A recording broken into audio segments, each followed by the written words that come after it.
My name is Bart Wernert and I'm the main researcher of the Moral Lab. The Moral Lab is an installation, as you see behind me, where you as a visitor step inside and get to have a conversation with an algorithm, which has 5 ethical dilemmas where it needs the advice from the human being.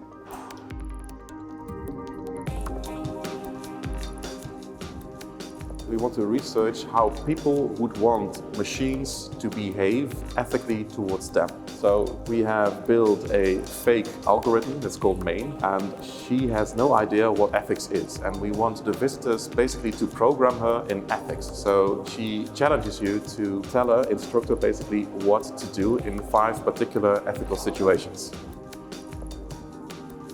We wanted to give her a sense of something living, something real, something which is constantly growing, something which is part of a very big, endless network.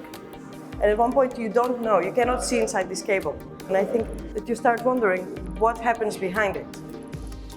First of all, it's a pilot, so what we try to test is if we are able at all to collect moral data in a proper way. We want to obviously make a journal publication out of that. We are currently building a website that is able to test the same kind of things, but then digitally. And we want to use the greenhouses in pop-up moral labs, so we can generate a continuous stream of moral data. I think the outcome of this project is really interesting, especially there are positive reviews, but there are also negative reviews. But the good thing about it is that in this pilot we can now really reshape it and then learn from this experience of being at Dutch Design Week. The question is not if technology can take moral decisions, the question is how technology can take moral decisions.